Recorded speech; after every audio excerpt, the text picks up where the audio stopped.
اسی طرح جو ہے اب آئیے عشرہ ذوالحجہ کی طرف جاتے ہیں اور اپنی بات کے خاتمے کی طرف جا رہا ہوں کہ یہ تو پوری باتیں میں نے لے لی، اب وہ 10 دن کے بارے میں ہم بات کرتے ہیں۔ عشرہ ذوالحجہ جس کو کہتے ہیں، مطلب فرسٹ 10 days آف ذوالحجہ، حج کے مہینے کے پہلے 10 دن، ان ایام کی بڑی فضیلت ہے، یاد رکھیے۔ پہلے ذوالحجہ سے لے کر یوم النحر، مطلب 1 تاریخ سے لے کر 10، اور 10 کے دن ہم کیا مناتے ہیں؟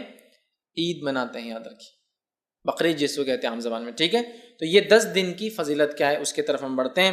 تو ذوالحجہ کے پہلے 10 دن کی فضیلت کے تعلق سے نبی اکرم صلی اللہ علیہ وسلم فرماتے ہیں، صحیح بخاری کی روایت ہے، غور سے سنیے کتنی فضیلت ہے ان دنوں کی، جس کو ہم بہت ایزی، بہت آسان اور بہت معمولی سمجھتے ہیں۔ حدیث کے الفاظ ہے، ذوالحجہ کے ابتدائی 10 دنوں کے مقابلے میں دوسرے کوئی ایام ایسے نہیں جن میں نیک عمل اللہ کو ان دنوں سے زیادہ محبوب ہو۔ مطلب ذوالحجہ کی پہلی 10 تاریخ میں جو اعمال انسان کرتا ہے اللہ کو اتنے پسند ہے کہ اتنا پسند اللہ کو باقی دوسرے دنوں میں کیے گئے اعمال محبوب نہیں ہیں۔ صحابہ کرام نے عرض کیا، اللہ کے رسول صلی اللہ علیہ وسلم کیا جہاد بھی نہیں؟ تو فرمایا اللہ کی راہ میں جہاد بھی افضل نہیں ہے۔ مطلب اتنا افضل ہے اس مہینے میں اعمال کرنا کہ ایک آدمی عام دنوں میں اگر جہاد بھی کرے تو ان دنوں میں کیے گئے اعمال کی برابری نہیں کر سکتا۔ تو آپ نے ہاں جہاد بھی نہیں سوائے اس مجاہد کے جو اللہ کی راہ میں نکلے، جان بھی لے جائے، مال بھی لے جائے، جان بھی چلی جائے، مال بھی چلے جائے، وہ زیادہ افضل ہے، باقی کوئی عمل افضل نہیں۔ مطلب ذوالحجہ کے پہلے 10 دن میں آپ جو عمل کریں گے وہ عمل جہاد سے بھی زیادہ افضل ہے۔ صرف اس مجاہد کے مقابلے میں ہمارا عمل کم ہوگا ان 10 دنوں کا جو مجاہد جان مال دونوں لے کے جائے اور کھپا دے، مطلب ختم ہو جائے، ورنہ باقی سارے اعمال ان دنوں میں افضل ہے۔ تو گویا پتہ چلا ان دنوں میں کیے گئے اعمال سب سے افضل ہے، یاد رکھیے سب سے افضل ہے۔ تو اب جب پتہ چل گیا سب سے افضل ہے تو ہمیں خوب کوشش کرنا چاہیے۔ اور اس کے تعلق سے حافظ ابن حجر عسقلانی رحمہ اللہ لکھتے ہیں کیوں اللہ نے ان ایام کو سب سے افضل بنایا ہے، اور بڑی اچھی بات لکھتے ہیں، اور ایک حکمت، بڑی اچھی حکمت وہ لکھتے ہیں، اور وہ فرماتے اور کہتے ہیں اللہ تعالیٰ نے عشرہ ذوالحجہ، پہلے ذوالحجہ کے پہلے 10 دنوں کو اس لیے فضیلت اور شان اور شوکت بخشی ہے، اس کا سبب یہ وہ لکھتے ہیں یہ وہ دن ہیں جن میں ساری عبادتیں ایک ساتھ مل جاتی ہے۔ یہ وہ ایام ہے، یہ وہ مہینہ ہے جس میں ساری عبادتیں مل جاتی ہے۔ توحید تو ہے، ایک مسلمان چلتا ہے، نماز، روزہ، صدقہ اور حج، سب چیزیں ایک ساتھ آتی ہے اس مہینے کے اندر۔ اس کی اسپیشلٹی ایسا ہے، اور کوئی مہینہ نہیں ہے سال کا جس میں ساری عبادتیں ایک ساتھ آئے۔ آپ بولیں گے روزہ کہاں سے آ گیا؟ میں آگے آ رہا ہوں روزے کی طرف۔ اس دن نفل روزہ رکھ سکتے ہیں آپ ان 10 دنوں کے اندر، آگے میں رکھوں گا انشاءاللہ۔ چونکہ ساری عبادتیں وہ کہتے ہیں ایک ساتھ مل جا رہی، سب سے افضل اعمال ہے، تو ظاہر سے صدقہ بھی سب سے افضل اسی مہینے کا ہے۔ تو وہ کہتے ہیں چونکہ سارے اعمال ایک ساتھ مل جا رہے ہیں، توحید تو ہے ہی، نماز ہو جا رہی ہے، روز انسان پڑھتا ہے، روزہ بھی ان ایام کے اندر ہے، پہلے تاریخ سے لے کر 9 تاریخ تک روزہ رکھنا یہ سنت، اور اللہ کے رسول ہمیشہ رکھتے تھے ہر سال یہ روزے، فرسٹ 9 روزے ذوالحجہ کے، پہلے 9 دن کے روزے، 10ویں دن تو عید ہے، ٹھیک ہے، رکھتے تھے۔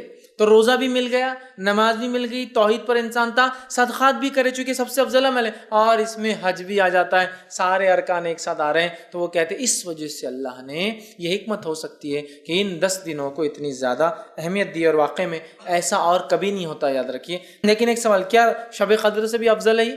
تو نہیں، یاد رکھے نہیں، وہ ایک اسپیشل ہے، اللہ نے قرآن میں جب بیان کر دیا تو اب اس کو ضرورت نہیں الگ سے وہ کرنے کی۔ شب قدر اور رمضان کا عشرہ اس کی ایک الگ ہی اپنی اہمیت ہے، وہ مستحکم، اس کی فضیلت بالکل ثابت ہے۔ اب جو باقی باتیں نہیں اس کے بعد ہی، اس کے نیکسٹ ہی ہوں گا، یاد رکھیے، ٹھیک ہے۔ تو سب سے افضل ہے، تو ان ایام میں ہمیں خوب سے خوب زیادہ زیادہ عمل کرنا چاہیے۔ اب وہ جو تکبیرات وغیرہ میں نے کہی تھی روک دیا تھا، ایام تشریق میں کرنا ہے، اب عشرہ ذوالحجہ میں بھی تکبیرات کو کہنا ہے، اور پورے 10 دنوں تک، اور باقی کے 3 دن۔ تو آئیے وہ تکبیرات میں سب سے پہلے ہم خوب تکبیریں کہیں۔ مسند احمد کی روایت ہے، آپ سے فرماتے رہے کہتے ہیں ان 10 دنوں میں، مطلب ذوالحجہ کے پہلے عشرے میں کے مقابلے میں دوسرے کوئی ایام ایسے نہیں جن میں نیک اعمال اللہ کے یہاں زیادہ درجے والے ہو، لہٰذا ان دنوں میں کثرت سے اللہ کی وحدانیت بیان کرو، اللہ کی بڑائی بیان کرو، اور اللہ کی حمد بیان کرو۔ ان 10 دنوں سے زیادہ عمل اللہ کو کوئی پسند نہیں، لہٰذا اللہ کی وحدانیت، ایک ہونا بیان کرو، اس کی توحید بیان کرو، اور اس کے تعلق سے آپ آگے فرما رہے ہیں اس کی جو ہے بڑائی، اس کی تکبیر بیان کرو، اور اس کی حمد بیان کرو، ٹھیک ہے۔ اب آئیے اللہ کی وحدانیت بیان کرنے سے کیا مراد؟ لا الہ الا اللہ، یہ کہنا، یہ وحدانیت بیان کرنا ہے نا۔ اسی طرح اللہ کی جو تکبیر بیان کرنے سے کیا مراد؟ اللہ اکبر کہنا، اور دیگر تکبیرات جو اللہ کی بڑائی بیان کرتی ہے وہ کہنا۔ اسی طرح جو اللہ کی حمد بیان کرنے سے کیا مراد؟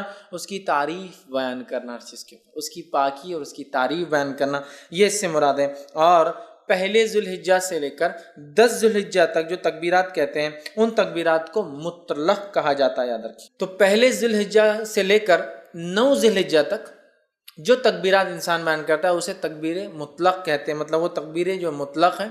اور 10 ذوالحجہ سے لے کر 13 جو تکبیر بیان کرتی ہے اس کو کہتے ہیں تکبیر مقید، وہ قید ہوتی ہے، کسی عمل کے ماتحت چلتی ہے، یاد رکھیے۔ تو یہ تکبیرات ہیں۔ اب کیا تکبیرات بیان کریں؟ تو آئیے پہ کچھ چند تکبیرات جو ثابت ہے وہ آپ کے سامنے رکھ رہا ہوں، جو ہم بیان کر سکتے ہیں۔ پہلی روایت مصنف ابن ابی شیبہ کی ہے، اس کے اندر آتا ہے کہ آپ جو تکبیر بیان کر رہے ہیں بڑائی وہ ہے اللہ اکبر اللہ اکبر اللہ اکبر لا الہ الا اللہ واللہ اکبر وللہ الحمد۔ یہ سب سے کامن ہے جو ہم لوگ عموماً کرتے ہیں۔ اللہ اکبر اللہ اکبر اللہ اکبر 3 بار ہے۔ لا الہ الا اللہ، نہیں کوئی معبود سوا اللہ، اللہ بڑا ہے اللہ بڑا ہے اللہ بڑا ہے، نہیں ہے کوئی معبود سوا اللہ کے، واللہ اکبر اور اللہ بڑا ہے، وللہ الحمد اور ساری تعریف اللہ کے لیے۔ تکبیر اور اللہ کی حمد دونوں ایک ساتھ آ گئی، یہ سب سے مشہور اور معروف ہے، یہ آپ پڑھ سکتے ہیں۔ دوسرا جو پڑھ سکتے ہیں جو ثابت ہے وہ یہ ہے الفاظ اللہ اکبر کبیرہ، ٹھیک، اللہ اکبر کبیرہ والحمد للہ کثیرہ وسبحان اللہ بکرۃ واصیلہ۔ دوسرا آپ یہ کر سکتے ہیں اللہ اکبر کبیرہ والحمد للہ کثیرہ وسبحان اللہ بکرۃ واصیلہ، یہ آپ دوسرا کر سکتے ہیں۔ تیسرا آپ جو کر سکتے ہیں اللہ اکبر اللہ اکبر اللہ اکبر کبیرہ، اللہ اکبر اللہ بڑا اور اللہ سب سے بڑا ہے، یہ بھی ثابت اللہ اکبر اللہ اکبر کبیرہ، ٹھیک ہے۔ اس کے علاوہ جو ثابت ہے فتح الباری میں جو روایت آتی ہے اس میں یہ ہے اللہ اکبر اللہ اکبر کبیرہ اللہ اکبر، یہ الفاظ بھی جو ہے آپ ادا کر سکتے ہیں۔ اس کے علاوہ ایک اور جو الفاظ ثابت ہے وہ یہ ہے سبحان اللہ والحمد للہ لا الہ الا اللہ واللہ اکبر اللہ اکبر وللہ الحمد۔ یہ تمام تسبیحات آپ کثرت سے ان ایام میں پہلے سے لے کر 13 تک کثرت سے بیان کر سکتے ہیں۔ صحابہ کا ان ایام میں کیا معمول تھا، جو میں نے رکھا تھا نا کہ تکبیرات آپ نہیں پڑھتے، وجوہات شرم آتی فلاں، صحابہ کا کیا معمول تھا؟ آئیے امام بخاری نقل کرتے ہیں کہ عبداللہ ابن عمر رضی اللہ عنہما اور ابو ہریرہ رضی اللہ عنہ، یہ دونوں صحابی جو ہے ان 10 دنوں کے اندر بازار کی طرف جاتے اور بازار میں جاتے اور اتنے زور سے تکبیر کہتے ہیں کہ لوگ بھی ان کی تکبیرات کو سن کر وہ بھی تکبیر کہتے ہیں۔ اب اگر ہمارے دور میں کوئی تکبیر بولتا گیا تو وہ ایک تو پاگل ڈکلیئر ہو جائیں گا، ایکسٹرا آرڈنری، حد سے زیادہ کہیں کو دکھاوا کر رہے بھیا تم، یہ کرنا والی چیز ہے۔ اگر یہ دکھاوا ہوتی تو صحابی کبھی نہیں کرتے تھے، یہ کرنے والے اعمال، تو یا تو وہ ہو جائیں گا یا تو پھر اللہ کا ولی ڈکلیئر ہو کے عام لوگوں سے بڑا ہو جائیں گا، اللہ کا ولی بھائی ہم نہیں کر سکتے، نیکسٹ آگے یہ ہو جائیں گا معاملہ۔ صحابہ نکلتے تھے اور اتنی زور سے بولتے تھے کہ سننے والے غفلت میں ہیں، بازار میں لوگ مارکیٹ میں بھول گئے، ارے یاد آ گیا ذوالحجہ چالو ہے اور اس کے اپن نہیں بولو تکبیرات بیان، تو اتنی زور سے بیان کرتے ہیں کہ لوگ ان کی تکبیرات سن کر تکبیر بیان کرتے ہیں۔ عبداللہ بن عمر رضی اللہ عنہ کے تعلق سے آتا کہ مینا میں اپنے خیمے میں، مطلب حج کے لیے جاتے، مینا میں اپنے خیمے میں اتنی زور سے تکبیر بولتے کہ آواز مسجد میں چلی جاتی تو مسجد والے تکبیر بولتے، مسجد والے تکبیر بولتے تو آواز بازار میں چلی جاتی تو بازار والے تکبیر بولتے، اور چنانچہ روایت میں آتا ہے کہ مینا تکبیرات سے گونج اٹھتا تھا، بخاری کی روایت ہے، مطلب وہ یہاں بولتے تو مسجد والے سن لیتے، مسجد والے بولتے تو بازار والے سن لیتے، بازار والے بولتے تو اتنی زور سے آواز ہوتی کہ پورا مینا آواز سے گونجتا تھا، لوگوں کی تکبیرات لوگ بیان کرے، جیسے حج میں ہوتا ہے نا، تو یہ حج میں تو کرنا ہی ہے، بازار میں بھی کرتے تھے، مطلب یہ حج کو نہیں کہتے شروعات میں، بازار میں بھی کرتے چلتے پھرتے۔ تو ہمیں خوب تکبیرات اس مہینے میں بالخصوص 1 سے لے کر 10 اور 10 سے لے کر 13 تک بیان کرنا ہے۔ تو اسے پتہ چلا کہ ہمیں چلتے پھرتے اٹھتے بیٹھتے ان میں تکبیرات بآواز بلند زور سے بیان کرنا ہے، اور عورتیں چونکہ وہ زور سے نہیں کر سکتی تو وہ پست آواز میں ہلکی آواز میں اپنے گھروں میں کریں گی۔ ہاں اگر گھر میں غیر محرم کے سننے کے ڈر نہ ہو تو عورتیں بھی بلند آواز میں تکبیرات پڑھیں گی۔ سمجھ لیجیے گھر میں صرف محرم ہے، بھائی ہے، والد ہے، بچے ہے، سگے بھانجے بھتیجے محرمات، تو عورت تیز بول سکتی ہے، لیکن ڈر ہو کہ غیر محرم سنیں گے تو پھر پست آواز میں بولیں گے، لیکن عورت بھی بولیں گی، اور میں تو کہتا ہوں عورت ہی پہلے بولے تو پھر بچے بھی بولیں گے، بچے تو ماں سے ہی سیکھیں گے نا، بہرحال تو عورت بھی بول سکتی ہے، ٹھیک ہے۔ اسی طرح جو ہے تکبیرات کے علاوہ ان ایام میں ہمیں کیا کرنا ہے، تو ان ایام میں ہمیں روزے رکھنا ہے۔ کون سے؟ عشرہ ذوالحجہ، پہلے ذوالحجہ کے پہلے عشرے کی بات چل رہی ہے وہ ہماری، تو اس میں کیا کرنا ہے؟ تکبیرات کے علاوہ روزے رکھنا ہے۔ نبی اکرم صلی اللہ علیہ وسلم کے تعلق سے آتا ہے، صحیح مسلم کی روایت ہے، مجھے اللہ تعالیٰ سے امید ہے کہ اس دن کا روزہ 9 ذی الحجہ، ایک سال پچھلے اور ایک سال اگلے گناہ کا کفارہ بنے گا۔ تو 9 ذی الحجہ کو تو رکھنا ہے، یہ غیر حاجی کے لیے، حاجی نہیں رکھیں گا۔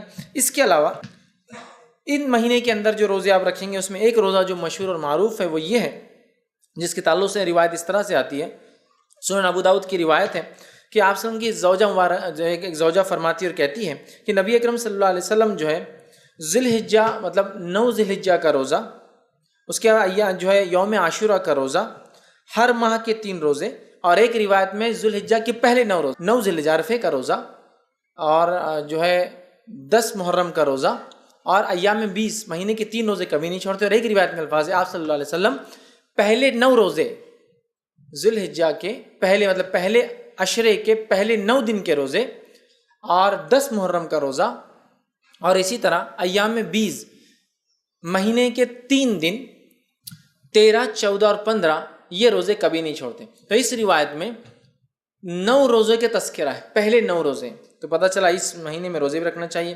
مسند احمد کی روایت ہے، آپ نے فرمایا کہ تعلق سے آتا ہے، فرمایا آپ صلی اللہ علیہ وسلم کبھی 4 کام نہیں چھوڑتے، عاشورے کا روزہ، عشرہ ذی الحجہ کے 9 روزے مطلب پہلے عشرے کے 9 جو ہے دن کے جو ہے فاسٹنگ روزے، اور مہینے کے 3 روزے آپ صلی اللہ علیہ وسلم، اور فجر کی 2 سنتیں، 4 عمل کبھی نہیں چھوڑتے۔ اس میں بھی کیا آ گیا؟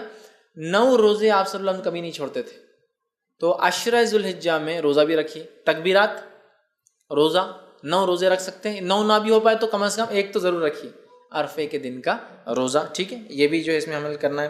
اس کے علاوہ چونکہ اس مہینے میں کیے گئے سارے اعمال افضل ہے، لہٰذا نفل نماز کا خوب اہتمام کرے۔ نفل نماز کے فائدے جو آتے ہیں صحیح مسلم کی روایت میں اس طرح سے آتے ہیں، اللہ تعالیٰ کے لیے اپنے سجدوں کو لازم کر لو، بے شک جب بندہ سجدہ کرتا ہے تو اللہ سبحانہ تعالیٰ کہ اللہ جو ہے سجدے کے ذریعے اپنی طرف تیرا ایک درجہ بلند کرتا ہے، اور اس سجدے کے ذریعے تیرا ایک گناہ مٹا دیتا ہے، اور یہ سال کے ہر وقت ہو سکتا ہے۔ تو لہٰذا یہ نفل نماز کے فضائل ہے، تو خوب ان مہینوں میں کیا کریں ہم، زیادہ سے زیادہ پہلے تو 9 روزے رکھنے کی کوشش کریں، کچھ نہ تو ایک نفل نمازوں میں اہتمام، فرض تو بہرحال کرنا ہی ہے، اس میں کوئی شک ہی نہیں ہے، نفل نمازوں کا کثرت سے اہتمام، اسی طرح تلاوت قرآن کا کثرت سے اہتمام، اس لیے کہ ہر حرف پہ 10 نے کیے، اور اس سے زیادہ کیا بہتر ہو سکتا ہے کہ ہم ذی الحجہ کے پہلے عشرے میں یہ عمل کریں جو سب سے زیادہ افضل عمل ہے، تو آپ وہ کیجیے۔ صدقہ دینا، اس لیے کہ صدقہ ایک بڑا افضل عمل ہے، صدقہ بھی دیجیے، اس لیے کہ اس 10 دن میں کیے گئے عمل سب سے افضل ہے، لہٰذا خوب جو ہے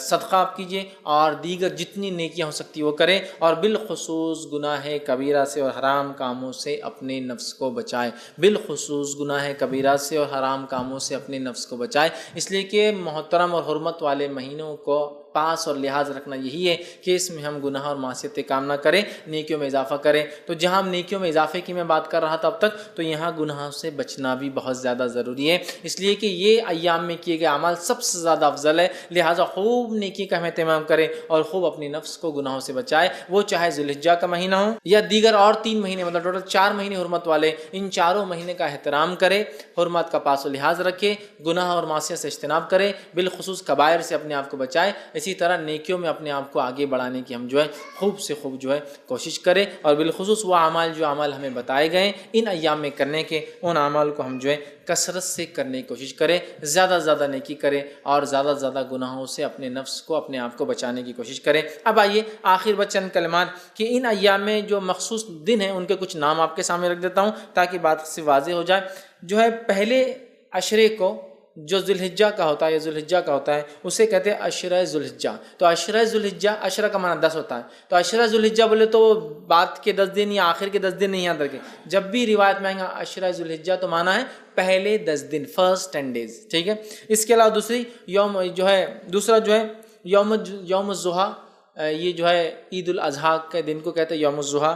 اسی طرح جو ہے ایک اور دن ایام معلومات، جو ہم نے ابھی دیکھا قرآن کی آیت میں جو ہے، جو سورہ حج کی آیت میں 27 میں، وہ ہے 10، 11، 12 اور 13، یہ ایام معلومات ہیں، ان کو ایام معلومات بھی کہا جاتا ہے کہ ایام معلومات مطلب 10 ذی الحجہ، 11 ذی الحجہ، 12 اور 13 ذی الحجہ۔ اسی طرح ایام تشریق 11 ذوالحجہ، 12 ذوالحجہ اور 13 ذوالحجہ کو کہا جاتا ہے. اسی طرح یوم عرفہ 9 ذوالحجہ کو یوم عرفہ کہا جاتا ہے. اسی طرح یوم النہر 10 ذوالحجہ کو، عید کے دن. یوم النہر مطلب قربانی کا دن، خون بہانے کا دن. تو یوم النہر 10 ذوالحجہ کو کہا جاتا ہے، عید کے دن کو کہا جاتا ہے. اسی طرح جو ہے یوم الترویہ کہا جاتا ہے 8 ذوالحجہ کو، جب جو ہے حاجی جو ہے مینا میں جو قیام کرنے آتے ہیں. اور یہ بات جو ہے سنن ابو داؤد میں آتی ہے. تو اس کو یوم الترویہ کہتے ہیں جو 8 ذوالحجہ ہوتے ہیں. تو یہ چند نام ہیں. اسی طرح جو ہے لیلۃ